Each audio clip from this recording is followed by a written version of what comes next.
Hello friend, स्वागत है आपका हमारे यूट्यूब चैनल पर। फ्रेंड्स, आज की इस वीडियो में हम बायोलॉजी के अति महत्वपूर्ण प्रश्नों को विथ एक्स्ट्रा फैक्ट के साथ पढ़ाएंगे। ये सभी प्रश्न प्रीवियस ईयर एग्जाम में पूछे गए प्रश्न होंगे। तो चलिए आज की क्लास को शुरू करते हैं। तो यहाँ पर पहला क्वेश्चन है, रेटिनॉल मुख्य रूप से संबंधित है। तो यह संबंधित है विटामिन ए से।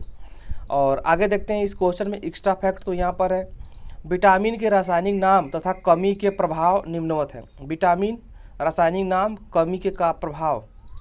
विटामिन ए, इसका रासायनिक नाम होता है रेटिनॉल, रतौंधी रोग होता है। विटामिन बी1 थायमिन, बेरी रोग। विटामिन सी एस्कॉर्बिक अम्ल, स्कर्बी रोग। Vitamin D calciferol, rickets. Vitamin E tocopherol, नपुंसकता। और विटामिन के नेप्थोक्विनान और फिलाप्थक्विन कह सकते हैं। और इससे कमी से रोग होता है रक्त का थक्का न जमना। आगे देखते हैं नेक्स्ट क्वेश्चन। तो यहाँ पर है, अंतःस्रावी ग्रंथियों को भी कहा जाता है। तो ये कहा जाता है वाहिनीहीन ग्रंथि। तो आगे देखते हैं इस क्वेश्चन में एक्स्ट्रा फैक्ट। तो यहाँ पर है, अंतःस्रावी ग्रंथियों में नलिकाएं नहीं होती, जिससे वे नलिका विहीन ग्रंथियाँ कहलाती हैं। अतः अंतःस्रावी ग्रंथियाँ और मानव शरीर के विभिन्न भागों में स्थित हार्मोन स्रावित करने वाली कोशिकाएं मिलकर अंतःस्रावी तंत्र का निर्माण करते हैं। पीयूष ग्रंथि, पीनियल ग्रंथि, थायराइड, एंड्रिनल, अग्नाशय, पैराथायराइड, थाइमस और जनन ग्रंथियां हमारे शरीर के सुनियोजित अंतःस्रावी अंग हैं। आगे देखते हैं नेक्स्ट क्वेश्चन। तो यहाँ पर नेक्स्ट क्वेश्चन है, इसको आपको मिलान करना है। यहाँ पर क्वेश्चन है, निम्नलिखित का सही क्रम में मिलान करें। तो यहाँ पर इस क्वेश्चन का जो राइट आंसर होगा वो ऑप्शन नंबर सी सही हो जाएगा। तो यहाँ पर देखते हैं सही आंसर क्या क्या होगा। तो यहाँ पर है, कोलिप के हार्मोन पैराथायराइड ग्लैंड, एल्डोस्टेरोन अधिवृक्क ग्लैंड, प्रोलैक्टिन पीयूष ग्लैंड, मेटाटोनिन पीनियल ग्रंथि। आगे देखते हैं नेक्स्ट क्वेश्चन। तो यहाँ पर है, मानव मस्तिष्क का ग्राम में वजन कितना होता है। तो यह होता है 1200 से 1400 ग्राम। आगे देखते हैं नेक्स्ट इस क्वेश्चन में एक्स्ट्रा फैक्ट। तो यहाँ पर है, मानव मस्तिष्क का ग्राम में वजन 1200 से 1400 ग्राम होता है। मस्तिष्क मानव शरीर का केंद्रीय सूचक एवं प्रसारण अंग है। यह गमन, संतुलन, ताप नियंत्रण, भूख एवं प्यास, परिवहन, अनेक अंतःस्रावी ग्रंथियों की क्रियाएं और मानव व्यवहार का नियंत्रण आदि कार्य करता है। यह देखने, सुनने, बोलने, याददाश्त, कुशाग्रता, भावनाओं और विचारों का भी स्थल है। आगे देखते हैं नेक्स्ट क्वेश्चन। तो यहाँ पर है नेक्स्ट क्वेश्चन, अनुमस्तिष्क से संबंधित है। तो यह संबंधित है मांसपेशियों के घुमाव व नियंत्रण से। आगे देखते हैं इस क्वेश्चन में एक्स्ट्रा फैक्ट। तो यहाँ पर है, प्रमस्तिष्क के भाग अनुमस्तिष्क को मेटेनसिफेनाल भी कहते हैं। यह समन्वय, संतुलन, ऐच्छिक पेशियों की गतियों इत्यादि का नियंत्रण करता है। इसका मुख्य कार्य शरीर का संतुलन बनाए रखना है तथा ऐच्छिक पेशियों के संकुचन पर नियंत्रण करना है। आगे देखते हैं नेक्स्ट क्वेश्चन। तो यहाँ पर है, मस्तिष्क का कौन सा हिस्सा सांस लेने को नियंत्रित करता है। तो ये करता है मज्जा। आगे देखते हैं नेक्स्ट इस क्वेश्चन में एक्स्ट्रा फैक्ट। तो यहाँ पर है, मेड्यूला मस्तिष्क स्तंभ का सबसे नीचे वाला भाग होता है। यह ऊपर की ओर पोन्स तथा नीचे की ओर सुषुम्ना का मेरुरज्ज स्पाइनल कार्ड के बीच स्थित होता है। मेड्यूला में हृदय स्पंदन की दर एवं प्रबलता, रुधिर वाहिनियों का व्यास, सांस लेने की दर, भोजन निगलना, खांसना, छींकना, हिचकी, जीभ की गति आदि के समन्वय केंद्र होते हैं, जो कि मानव की इन क्रियाओं का नियमन करते हैं। आगे देखते हैं नेक्स्ट क्वेश्चन। तो यहाँ पर है, मानव शरीर का पीएच स्तर होता है। तो यह होता है 7 से 7.8। आगे देखते हैं इस क्वेश्चन में एक्स्ट्रा फैक्ट। तो यहाँ पर है,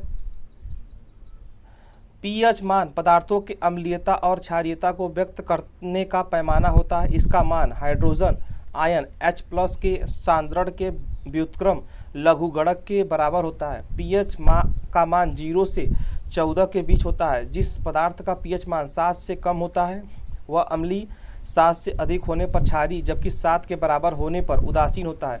मानव शरीर को जीवित रहने के लिए एक नियंत्रित पीएच स्तर 7 से 7.8 क्षारीय की आवश्यकता होती है।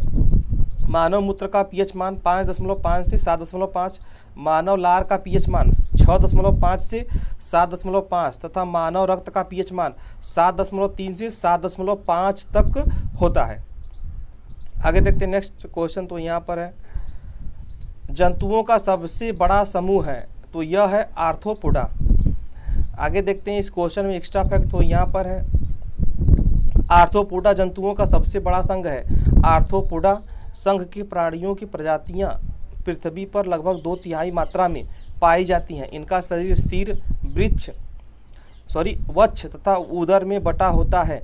शरीर के चारों तरफ एक खोल जैसी संरचना होती है। प्रायः सभी खंडों के पार्श्व की ओर एक संधि युक्त शाखांग होते हैं। सिर पर 2 संयुक्त नेत्र होते हैं। ये जंतु एक लिंगी होते हैं तथा यह जल और स्थल दोनों में पाए जाते हैं। उदाहरण तिलचट्टा, झींगा, केकड़ा, तितली आदि। आगे देखते हैं नेक्स्ट क्वेश्चन, तो यहाँ पर है केचुआ निम्न में से कौन से प्राणी संघ से संबंधित है, तो यह संबंधित है एनेलिडा। आगे देखते हैं इस क्वेश्चन में एक्स्ट्रा फैक्ट, तो यहाँ पर है केचुआ एनेलिडा प्राणी संघ से संबंधित है। आर्थ्रोपोडा संघ के प्राणी तिलचट्टा, झींगा, मछली, केकड़ा, खटमल, मक्खी, मच्छर आदि। मोलस्का संघ के प्राणी घोंगा, सीपी आदि। प्रोटोजोआ संघ के प्राणी प्रोटोजोआ, अमीबा, एंट अमीबा, हिस्टोलिटिका आदि। आगे देखते हैं नेक्स्ट, ये क्वेश्चन काफ़ी इंपॉर्टेंट है। ये इस previous year group D exam में कई बार पूछा गया प्रश्न है। यहाँ पर है निम्न में से कौन सा जीव पुनर्जनन और मुकुलन द्वारा प्रजनन कर सकता है, तो यह है हाइड्रा। तो आगे देखते हैं इस क्वेश्चन में एक्स्ट्रा फैक्ट, तो यहाँ पर है हाइड्रा मुख्यतः तालाब, पोखर, झील एवं गड्ढों आदि के जल में जली पौधों या वस्तु से चिपके रहते हैं। यह कभी कभी प्रचलन भी करता है। यह निडेरिया अथवा सिलेंट्रेटा संघ का जंतु है।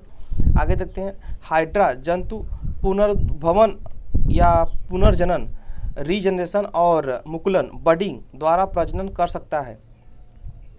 तो आगे पॉइंट है हाइड्रा का शरीर गोल, लंबा व लचीला होता है। इसके दूरस्थ भाग पर शंक्वाकार मुखाधार हाइपोस्टोन होता है। मुखाधार पर तारे सदृश मुख छिद्र होता है। मुखाधार के चारों ओर 6 से 10 की संख्या में स्पर्शक होते हैं।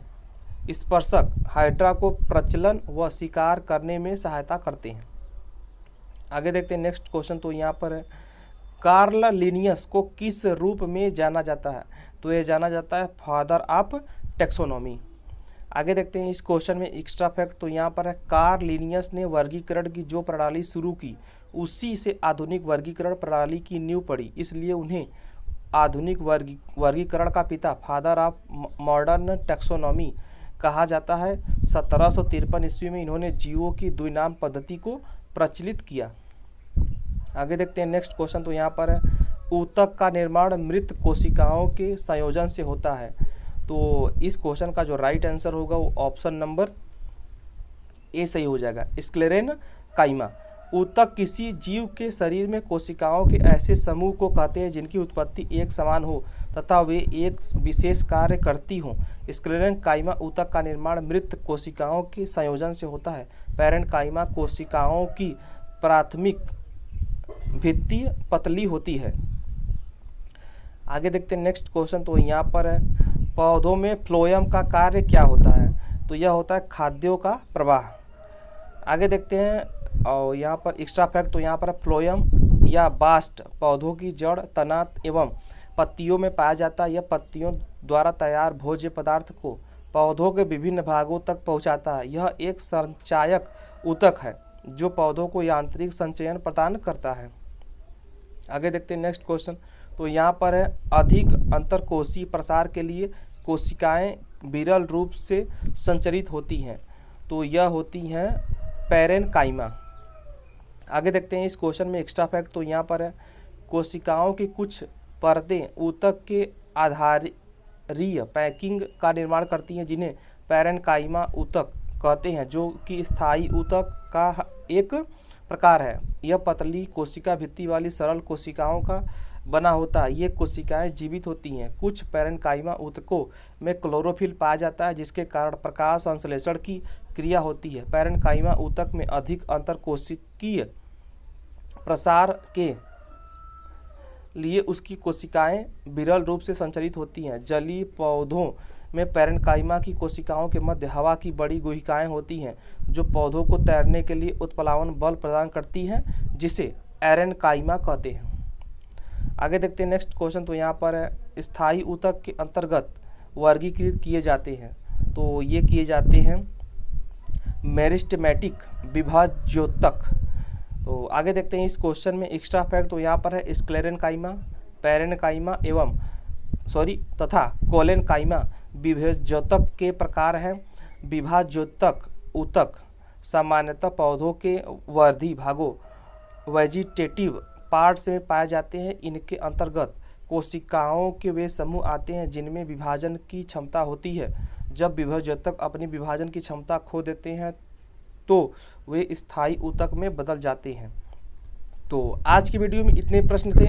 आई होप कि आपको वीडियो पसंद आया होगा। वीडियो पसंद आए तो वीडियो को लाइक करें, हमारे चैनल को सब्सक्राइब करें और वीडियो को शेयर जरूर करें। Thanks for watching video.